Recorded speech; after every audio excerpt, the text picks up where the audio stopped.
Right guys, this is my pride and joy. This is my restaurant. And it's no ordinary restaurant, it's called 15, named after the 15 students that we take on every 6 months that are basically unemployed and out of education. And we put them through a year's training and we get them really hungry for food and really cooking some great stuff. And then we send them out into the industry. And my bunch of students this year are doing really, really well. I'm really proud of them.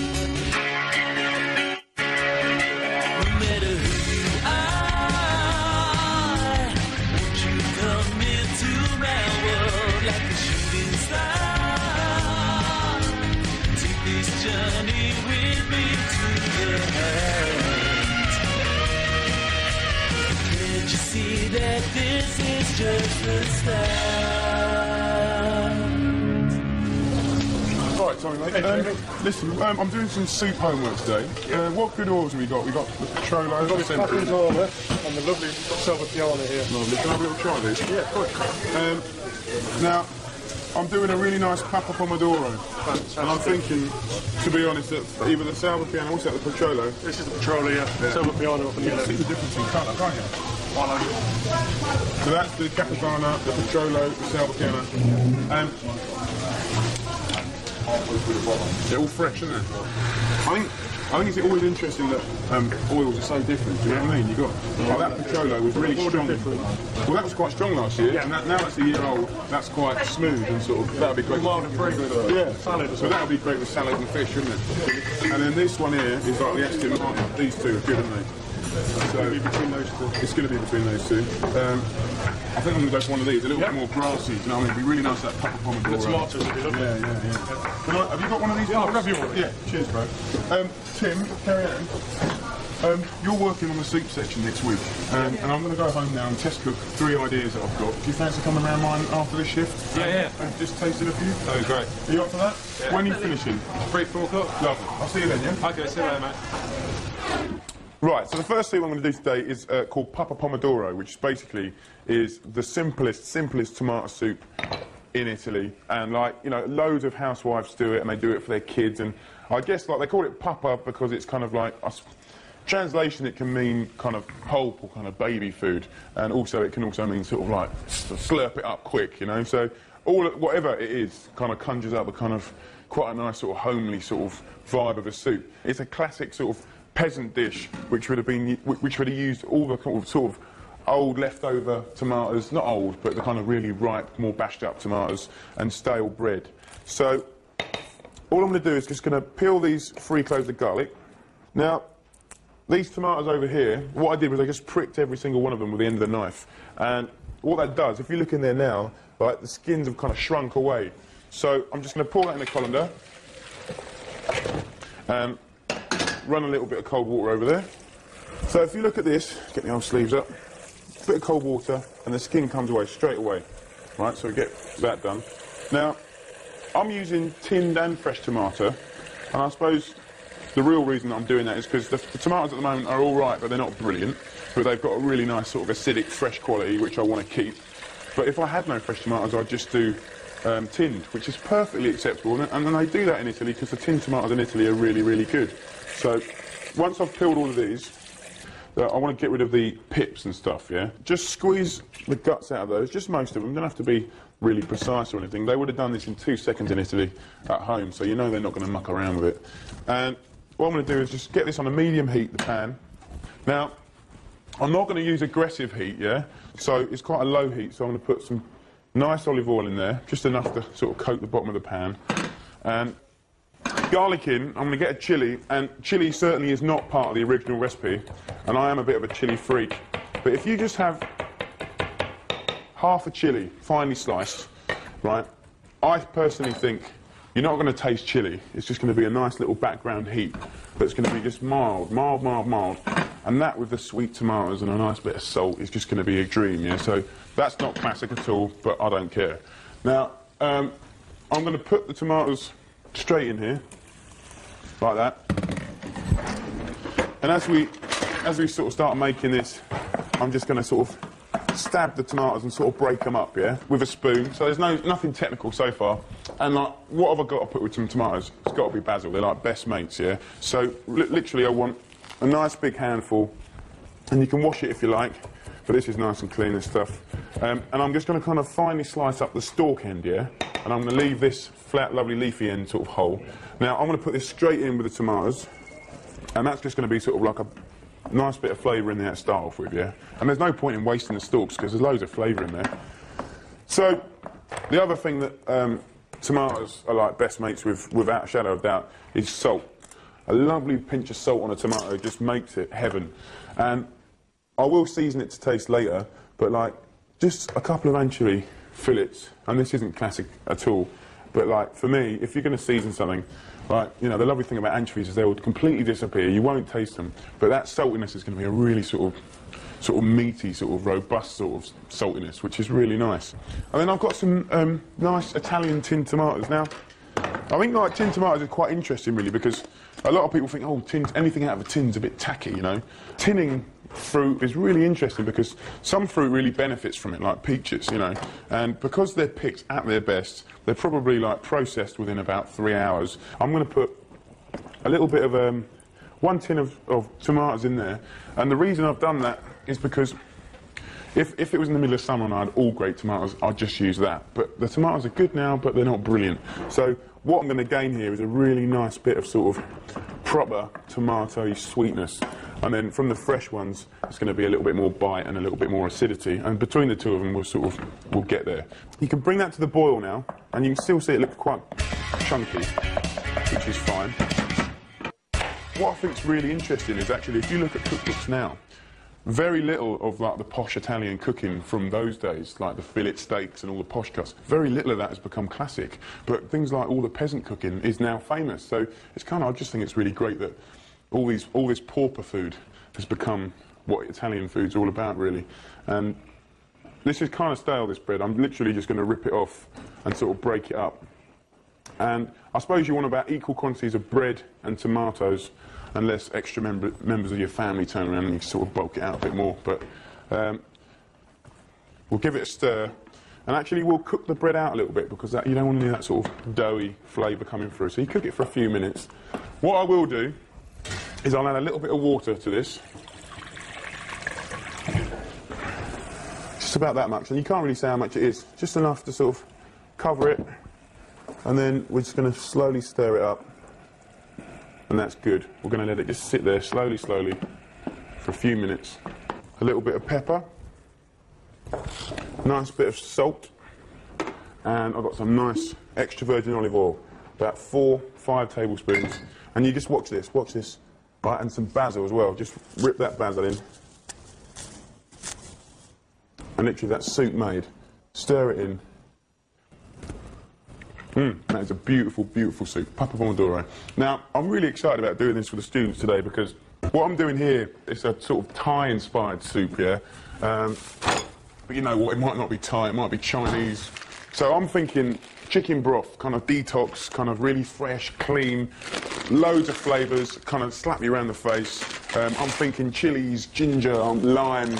I've got a nice free-range chicken here, and literally all I'm going to do.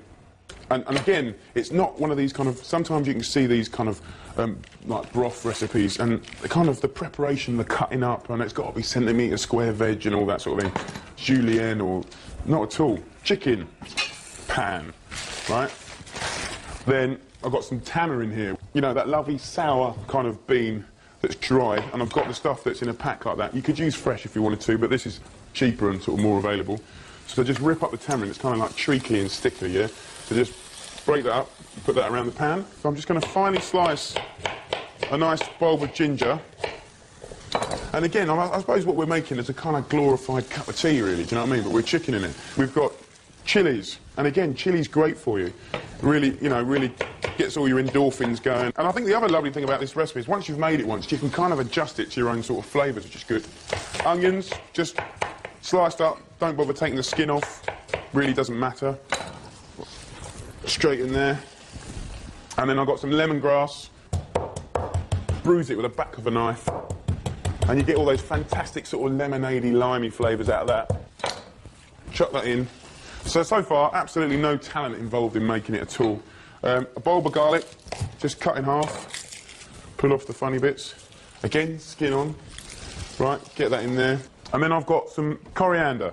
Now, all I want to do with this is use the stalks so far, and I'm going to save this for later. But there's loads of flavour in the stalks, and I'm not going to do anything else to it apart from just leave it with the elastic band on it. Shove that down the side. You give the chicken a nice sort of jiggle. Cover it with water, just to the top. And what we're going to do is bring this to the boil. So get your hand in there and just kind of, you can sort of snap the back and just sort of push it all down so it's sort of nice and flat. You can put a nice pinch of salt in there, just a little bit, just to get it going. I'm going to put a lid on top, right, and probably just, grab a pestle and mortar and put that on top like that. Now, if you haven't got a pestle and mortar, it doesn't matter. Just get a pan that kind of just fits inside that pan and fill it up with water, just to hold the chicken down, yeah? And bring that to the boil, and then slowly, slowly simmer it for about an hour. And what's going to happen after about an hour is all of those flavours are going to mix up. The chicken will just tear and melt off the bone, and then I'm going to kind of correct the sauce with a little bit of coconut milk, make some noodles, and it'll be a really beautiful sort of comforty sort of chicken and noodle sort of broth, really. And sort of hopefully some flavours that the guys haven't tasted before.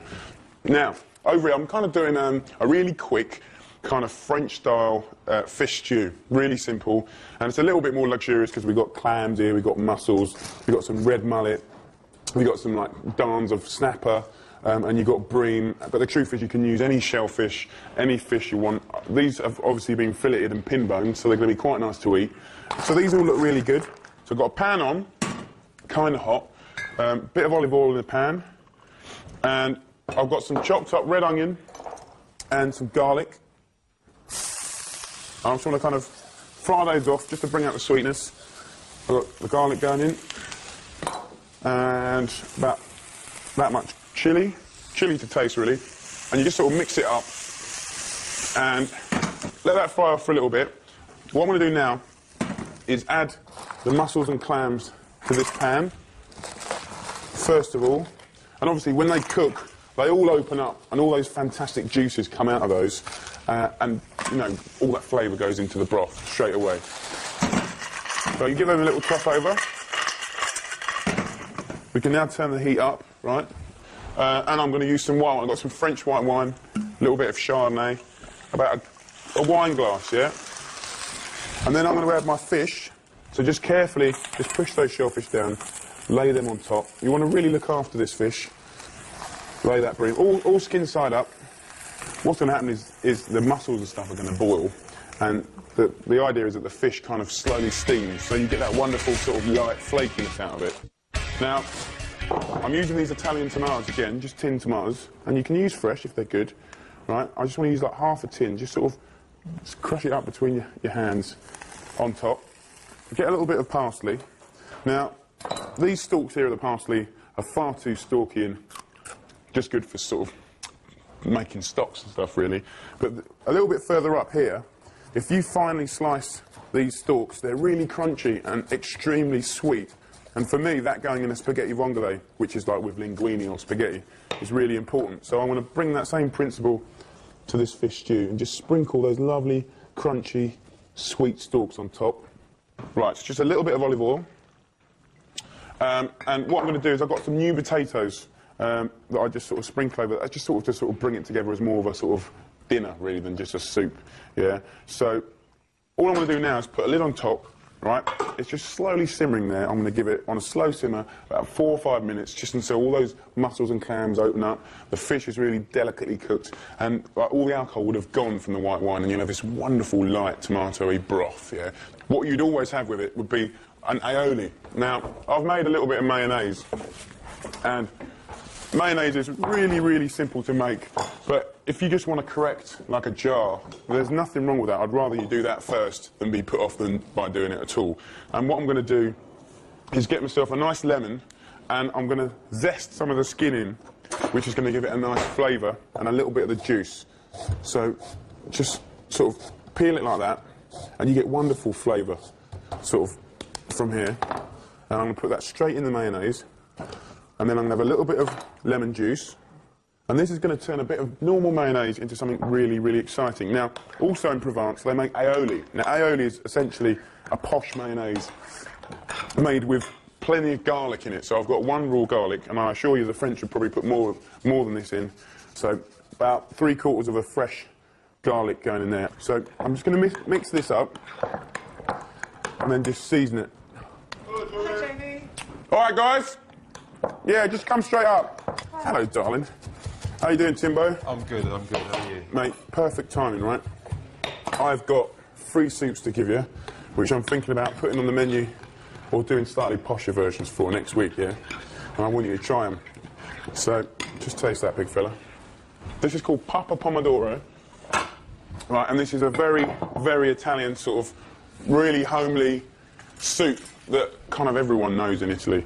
Now, I remember you telling us something about this when we were in Italy, about that they use leftovers or something like that. yeah, all the leftover bread and the ripe tomatoes and stuff like that. Just have a little try of that. All I'd do is just maybe finish it with a little bit of pepper and a little bit of olive oil. I want you guys to tell me what you think. Have a little nosh on that, sweetheart. I think it's really interesting because it's so un-English, isn't it? Yeah, what do you reckon, guys? Really tomatoey and... Yeah. Is there a lot of work gone into this? No, it took me 7 minutes. Really? Mm-hmm. Now, guys, I want you to check this. I've done like a fish stew, yeah? Check that out, look. And this is a bit more luxurious, I'm thinking, downstairs in the restaurant. So, look, what I'm thinking with this, yeah, is like nice main course fish soup, really celebrating whatever's out of the sea that day, looking really fresh. I've got some mussels in there and some clams, just because you get great flavour from there. There's tomato in there, a little chilli. So what do you reckon, guys, visually, first of all? Tell me what you It think. looks beautiful. It's like, there's so much going on in the bowl at the moment. I suppose in the restaurant we could have some, you know, we could have some parsley over the top here now, you know, just sort of roughly sort of sprinkled. We could have some fennel tops, some yellow celery leaves, and then just pour over that lovely steaming, like, broth. Really, so it goes to the table, really steaming. And I like to do this just so it sort of, as soon as that hits the hot broth, you wait for the smells. Finish it with some good oil. Tuck in, guys, don't be shy. Well, it doesn't matter though, really, what fish is in there, or would you always go with I this? really don't think it does matter, to be honest. I think as long as you get a nice combination, bring it together well. It's not heavy at all. Great thing about this is really easy for home. Yeah. And then what we can do in the restaurant is just finely tune it, and it'll be superb. Should we start it as a special and then see how it sells, and then if it's going well, we'll stick it on the menu? I've taught you well, my son. Now, I want to show you guys this, right? You know, I'm doing a sort of Thai sort of inspired dish, yeah? And I've got a chicken in this bowl, and I've literally covered it with the whole kind of really wonderful Thai store cupboard, yeah? Right, and that's had about an hour, so that's what happens to a chicken after an hour. Just slowly... Yeah, it's just falling off, isn't it? Yeah. And I'm just going to mush it all up. Mush it up. I've got some coconut milk. Is that from the actual inside the coconut? What they used to do is boil up, grate the coconut, put it with water, and then wring it out. Right. So you get this wonderful, and then you get coconut cream, which is more of a sort of fleshy part. But Today, Thais, when they cook, like, we use salt, but they use fish sauce, then? absolutely, I've got some fish salt here. You'd use that instead of like salt, essentially. Just put a little lug of that in. And that's just sort of refined sort of anchovies and stuff like that. So what I'm going to do, I'm going to get some noodles in this dish. I've got some of these rice noodles here, but you can use like udon or any sort of noodles you like. And with these particular noodles, you don't have to like boil them like pasta or anything like that. You literally pull them out and pour some boiling water over the top. And they just start to cook and sort of collapse. Just leave them there for like 3 minutes. Just to finish off the dish, I'm going to get some chilli. A nice big chilli. And take the end off. And it's kind of just that sort of fresh little finish, you know what I mean? Just split the chilli down the middle, sort of scrape out the seeds, finely slice the chilli and some coriander. So this is going to go on just at the last minute, just for that little bit of colour and freshness and zing and a little bit of heat. And obviously if you're a bit of a chilli freak like me, you can kind of get that nice little hit of chilli there.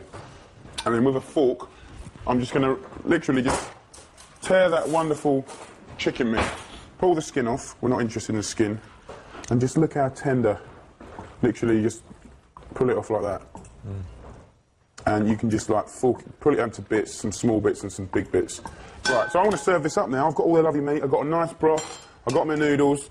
I'm going to just drain these noodles and in the bottom of the bowl, and I think we can just put a little soy sauce on there first, just to sort of dress it and season it, which I think's nice. Put them in there. And then I've got this lovely chicken, which I'm just literally put a nice pile of it there.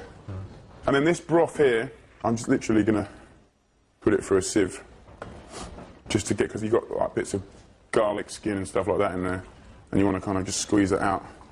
But all that flavour is definitely there. And just... Now with this leftovers, if there was any leftover stock, could you store it and put it in the fridge? And, yeah, definitely. A soup, just a plain clear soup. As a soup. A little pick-me-up in the morning would be fantastic. So there you go, you've got your chicken, you've got your noodles, you've got that kind of coconutty, really fragrant broth, and then I've got like the chilli and coriander, which is just going to, not only visually, but like taste-wise, it's going to lighten it up, a real treat. And then literally just give it a little, they'd use sesame oil, I guess, but we've got olive oil. And happy days, mate. They probably serve it with half a lime, but you'll probably find that the tamarind's got enough sourness there. But have a little tuck into that. When I've gone to sort of really good, authentic sort of fusion or Asian restaurants, like, very often they do give you chopsticks, and you think, well, how am I going to eat the broth? Do you know what I mean? And actually, you actually see people pick the whole bowl up and, like, put it in their mouth and drink out the bowl. That's really refreshing. But what they do in Thailand is they tell you to slurp.